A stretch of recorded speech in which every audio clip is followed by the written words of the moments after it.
Hello and welcome to Unacademy. मैं शुभम सिसोदिया आप सबका बहुत स्वागत करता हूं।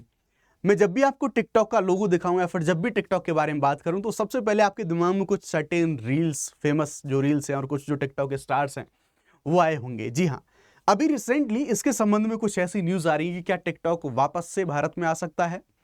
वापस से भारत में आ सकता है, इसका क्या मतलब है? क्योंकि उसको बंद कर दिया गया था पहले। जो आप सब जानते होंगे कि बहुत सारे जो चीनी ऐप्स हैं उनके द्वारा बैन लगाया गया था उनके ऊपर, तो इसको भी बैन कर दिया गया था। और ये सारी चीजें ऐसे समय पर निकल के आ रही हैं जब प्रधानमंत्री मोदी की चीन की यात्रा हो रही है, क्योंकि चाइना का ऐप है। आइए क्या है पूरा मुद्दा जानने की कोशिश करते हैं। तो दरअसल ये पूरा मुद्दा इसलिए न्यूज में आया क्योंकि बहुत सारे न्यूज आउटलेट्स ने इसको यहां पे कवर किया। उसके पीछे का रीजन था लिंक्डइन पर आई हुई एक पोस्ट। हम देखेंगे TikTok India starts hiring for jobs in Gurgaon, is it going to be unbanned, all you need to know. काफी दिनों से चर्चा में चलता आ रहा था टिकटॉक का पूरा मामला। ध्यान से समझने की कोशिश करेंगे किस तरह से भारत की राष्ट्रीय सुरक्षा के लिए ये काफी ज्यादा खतरनाक एक जो ऐप है वो हमें देखने को मिल सकता है। जैसा मैंने आपको बताया, ये आपका लिंक्डइन का इंटरफेस है और लिंक्डइन पर एक कुछ जो वैकेंसीज हैं, वैकेंसीज यहां पर निकाली गई। Content moderator, Bengali speaker, trust and safety Gurgaon के जो ऑफिस है वहां से जो टिकटॉक के लिए ये जो वैकेंसीज हैं लिंक्डइन पर इनको जो है निकाला गया। अब ऐसे बहुत सारे स्पेकुलेशंस निकाले जाने लगे कि अगर भारत में हायरिंग हो रही है इसका मतलब है ये आ रहा है वापस से। उससे यहां पर ये हायरिंग के अलावा कुछ और भी चीजों के बारे में बात करें तो हमें ऐसी भी चीजें देखने को मिलेंगी। भारत में जो वेबसाइट थी, टिकटॉक का जो पेज था वो ओपन होने लगा था। ऑल्दो ये प्ले स्टोर पर कहीं भी, ना ही जो एप्पल के ऐप्स होते हैं उन पर कहीं भी, एप्पल स्टोर में और ना ही गूगल प्ले स्टोर में कहीं भी ये डाउनलोडेबल की कंडीशन में नहीं था, बट वेबसाइट ओपन होने लगी थी। तो ऐसे स्पेकुलेशंस है कि क्या ये वापस आ रहा है। पूरे मुद्दे को समझने की कोशिश करेंगे। और जैसा मैंने आपको कहा कि ये ऐसे समय पर जब ये पूरे स्पेकुलेशंस हैं, जरूरी या फिर कई बार मिसगाइडिंग हो सकते हैं, जिस समय पर 6 से 7 साल बाद प्रधानमंत्री नरेंद्र मोदी जी के द्वारा चाइना की जो विजिट है वो विजिट करी जा रही है फॉर एससीओ समिट। आप लोग जानते हैं काफी लंबे समय के बाद, क्योंकि पहले कोविड था, फिर उसके बाद में जब तनाव चाइना के साथ संबंधों में हुआ तो फिर विदेश मंत्री को भेजे जाने की बातें हुई, विदेश मंत्री को भेजा जाने लगा। लेकिन अगर प्रधानमंत्री के बारे में बात करें तो एक लंबे समय के बाद प्रधानमंत्री जी के द्वारा यहां पर जो विजिट है, चाइना की विजिट करी गई है, एससीओ समिट में यहां पर हिस्सा लिया गया है। ऑल्दो ये जो एक विजिट है ये डेफिनेटली जो भारत और चीन के साथ जो संबंध हैं उन संबंधों को बेहतर करेगी ये विजिट।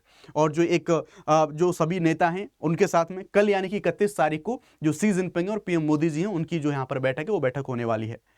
एंड डेफिनेटली अनडाउटेडली अगर रिश्ते बहुत अच्छे होते हैं, क्योंकि इस ऐप को जो बैन कराया गया था, जिन बहुत सारे ऐप्स को बैन कराया गया था, वो गलवान संघर्ष होने के बाद ही इन ऐप्स को बैन कराया गया था। And there is a chance, yes not now even, but yes in future there is a chance कि इन एप्स के ऊपर से जो बैन है वो बैन हटाया जा सकता है अगर संबंध अच्छे होते हैं। तो ये वे फॉरवर्ड में हम एंडिंग में यहाँ पर चीजों को समझने की कोशिश कर रहे होंगे।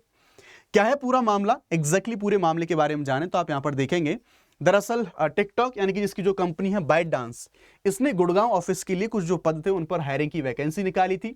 ये वैकेंसी थी, जैसा मैंने आपको यहां पर दिखाया, कि कंटेंट मॉडरेटर, वेलबींग पार्टनरशिप और ऑपरेशन लीड, यहां पर ये निकाला गया था। तो दरअसल ये जो इससे ये संकेत मिलता है कि कंपनी भारत में अपनी जो मौजूदगी है वो बनाए हुए है और इन फ्यूचर प्रिपरेशन कंपनी के द्वारा यहां पर करी जा रही है। जैसा मैंने बताया, अब यहां पर बात करें कि फिर से शुरुआत करने की बात करी जा रही है। दैट मींस यहां पर इस कंपनी के ऊपर जो बैन है वो बैन लगाया गया था इस ऐप के ऊपर बेसिकली। तो देखेंगे the ghost of India TikTok, what happens when a social media app is banned, यानी कि आप देख सकते हैं यहां पर 2024 की न्यूज है और बहुत सारे ऐसे आउटलेट्स निकलते हैं जिनमें इसको दिखाया गया था कि किस तरह से इसको बैन कराया गया था। आइए समझने की कोशिश करते हैं इसको क्यों बैन यहां पर कराया गया था। तो अगर हम यहां पर देखें तो जून 2020 में भारत सरकार ने 59 चाइनीज जो एप्स हैं उन पर बैन लगाया था। एंड ये एक फॉरेन पॉलिसी के अंदर एक स्ट्रेटेजिक मूव्स का हिस्सा हम मान सकते हैं। यहां पर इनमें बहुत सारे ऐप जैसे टिकटॉक, वीचैट, यूसी ब्राउजर, ये सारे के सारे मेन थे। रीजंस क्या थे, गवर्नमेंट ने इसके पीछे रीजंस क्या दिए थे? तो रीजन दिए थे, सबसे पहला जो मेन रीजन है वो है नेशनल सिक्योरिटी। यहां पर नेशनल सिक्योरिटी को इसलिए सबसे आगे रखा गया था बिकॉज इसमें जो डेटा लोकलाइजेशन का इशू था वो हमें यहां पर देखने को मिल रहा था। यानी कि जो इंडिया के यूजर थे उन इंडिया के यूजर्स का डेटा चाइना के अंदर या फिर इंडिया के बाहर जो है वो स्टोर हो रहा था। इंडियन गवर्नमेंट की डिमांड ये थी कि हमारे यहाँ के जो यूजर्स हैं उनका डेटा इंडिया के अंदर ही स्टोर होना चाहिए, डेटा लोकलाइजेशन जिसे हम यहाँ पर कहते हैं। ठीक है, तो अब अगर वहां पर चीन के सर्वरों में ये डेटा जाता है तो फिर सीधी सी बात है हमारे नागरिकों के ऊपर जो सर्वर जो संभावित निगरानी है, जासूसी है, इवन साइबर अटैक्स जैसे जो थ्रेट्स हैं वो इन फ्यूचर देखने को मिल सकते हैं। साइबर सोवरेनिटी, भारत के डिजिटल स्पेस पर विदेशी नियंत्रण, ये इसका डर बना हुआ। साथ ही साथ जियोपॉलिटिकल संदर्भ के बारे में बात करें तो हम जानते हैं जून 2020 का समय था जैसे मैंने बताया, और जब गलवान संघर्ष हुआ था तो उन दोनों देशों में जो हमारा तनाव हमें देखने को मिल रहा था, तो गवर्नमेंट के द्वारा जियोपॉलिटिकली या फिर हम कहेंगे फॉरेन पॉलिसी में एक जो स्टेप है, एक स्टेप के तौर पर इसे यहाँ पर देखा गया था। तो इसलिए जो भारतीय सैनिक इसमें यहाँ पर जो है कई सारे सैनिक यहाँ पर शहीद हुए थे, तो डेफिनेटली यहाँ पर सुरक्षा और भरोसे की जो चिंता है उनको और गहरा कर दिया और गवर्नमेंट ने एक स्टेप यहाँ पर गवर्नमेंट के द्वारा लिया गया था। अब साथ ही साथ टिकटॉक के ऊपर और भी बहुत सारे आरोप लगे थे, जिनमें से फेक न्यूज, हेट स्पीच, अश्लीलता, हानिकारक कंटेंट, इनको लेके भी चिंता बहुत ज्यादा जताई गई थी। ऑल्दो अगर इसके बारे में बात करें तो आजकल यहां पर आपको इसका जो रिप्लेसमेंट है वो इंस्टाग्राम आपको यहां पर देखने को मिला होगा। सारी चीजें आज के समय पर इंस्टाग्राम पे आपको यहां पर देखने को मिल रही हैं। अब अगर गवर्नमेंट के द्वारा ऐसे किसी ऐप वगैरह को बैन किया जाता है तो उसके कौन कौन से बेसिस होते हैं या फिर जो आधार हैं, वो जो कानून है वो कौन कौन से बेसिस हमें यहां पर प्रोवाइड होते हैं। सरकार ने ये प्रतिबंध आईटी एक्ट 2000 इसकी धारा 69A, this is going to be very important, इस धारा के जो अंडर है ये सारे बैन यहां पर लगाए गए थे। ये धारा सरकार को अधिकार देती है कि यदि कोई ऐप या फिर वेबसाइट भारत की संप्रभुता, अखंडता और राज्य की सुरक्षा, मित्र देशों के साथ संबंध और सार्वजनिक व्यवस्था, इन सब के लिए हानिकारक है, तो इन सभी आधारों पर उस ऐप को इंडिया के अंदर हम यहां पर ब्लॉक कर सकते हैं, जिसके तहत ये स्टेप पूरा यहां पर उठाया गया था। इसके लिए आपातकालीन शक्तियों का इस्तेमाल किया गया, जिससे तत्काल ही पूरी तरह से इस बैन को भारत से यहां पर वाइप आउट कर दिया गया, इसको यहां से हटा दिया गया। थोड़े कॉन्स्टिट्यूशन के बारे में बात करते हैं तो हम जानते हैं कि 19(2) अभिव्यक्ति की स्वतंत्रता पर, यानी कि सीधी सी बात आप कह सकते हैं कि तो हमारे right to freedom of expression, इसका वायलेशन हुआ, तो ध्यान रहे उसके ऊपर रीजनेबल रिस्ट्रिक्शंस हैं वो भी यहां पर लगाए गए हैं, अगर वो राष्ट्रीय सुरक्षा, सार्वजनिक व्यवस्था और राज्य की अखंडता के खिलाफ में सारी चीजें हो तो। आर्टिकल 21 के बारे में बात करें तो जो हमारे नागरिक हैं उनकी निजता का अधिकार, यदि डेटा सुरक्षा खतरे में है तो सरकार को यह कदम उठाने का दायित्व देती है। जैसा मैंने जो डेटा लोकलाइजेशन की बात करी, सर्वर्स के बारे में मैंने बात करी कि वो आउट ऑफ इंडिया जो डेटा है वो स्टोर यहां पर हो रहा है। इस बैन के बारे में जो स्पेकुलेशंस या फिर जो सारी खबरें थी वो एक तरीके से पूरी तरह से अफवाह थी। बैन अभी भी एज इट इज यहां पर बना हुआ है। मेती यानी कि हमारी मिनिस्ट्री के द्वारा यहां पर चीजों को क्लैरिफाई करा गया कि बैन एज इट इज अभी बना हुआ है, कोई भी प्रतिबंध यहां पर नहीं हटा है। अनब्लॉक करने का सरकार की ओर से कोई ऑफिशियल ऑर्डर अभी नहीं आया है, और ना ही ये कोई भी प्ले स्टोर या फिर जो आपका एप्पल स्टोर है उसके ऊपर अभी इसको अवेलेबल कराया गया है। यहां पर बोला गया कि वेबसाइट जो कुछ हिस्सों में खुली देश के, वो सिर्फ एक टेक्निकल ग्लिच थी, टेक्निकल जो गड़बड़ी है उसको यहां पर माना गया है, ना कि इसके शुरू होने का कोई ऐसा भी जो है हमारा कोई संकेत है ना। अगर हम ऐसे इस तरह से किसी ऐप को बैन करते हैं तो जो इंटरनेशनल रिलेशंस हैं उन पर क्या इंपैक्ट पड़ता है, तो सबसे पहले हम देखेंगे केवल डिजिटल क्षेत्र का मुद्दा नहीं था, बल्कि एक रणनीतिक राजनीतिक संदेश भी था चाइना जैसे कंट्री को कि जो भारत है वो चीन पर तकनीकी और आर्थिक निर्भरता है वो अब हम कम करेगा, हम चीजों को डाइवर्स करेंगे, इवन हम अब आत्मनिर्भरता की ओर बढ़ेंगे। जैसे इन सभी डोमेन्स में भारत बढ़ा भी, जैसे BGMI जैसे अदर जो एप्स हैं या फिर अदर गेम्स हैं, उनकी जगह पर भारत ने अपने गेम्स हैं उनको यहाँ पर लॉन्च करा। साथ ही साथ इससे चीन को यह संकेत मिला कि सीमा पर आक्रामक व्यवहार, आर्थिक तकनीकी प्रतिकार है वो यहां पर इसका किया जा सकता है। ऑल्दो चीन ने विरोध किया था इन चीजों का।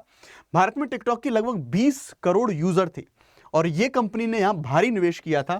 प्रतिबंध से जो बाइट डांस कंपनी थी इसको भारी आर्थिक नुकसान हुआ था, इसलिए ये एक स्ट्रेटेजिक मूव भी हमें देखने को मिलता है फॉरेन पॉलिसी के अंदर। दूसरी ओर इससे भारतीय और अमेरिकी एप्स जैसे जोश, मौज, इंस्टाग्राम, इन सभी को एक बड़ा मौका यहां पर मिला था। अगर हम देखें तो सीधी सी बात है, चाइना के द्वारा इसका विरोध करा गया था और कहा था कि ये WTA के जो रूल्स हैं उनके खिलाफ है, लेकिन इंडिया ने सीधे तरीके से कहा था कोई रूल्स नहीं, ये जो हमारा डिसीजन लिया गया है, ये जो नेशनल सिक्योरिटी है उस नेशनल सिक्योरिटी को बता के इस नियम को या फिर इस कदम को सही ठहराया गया था।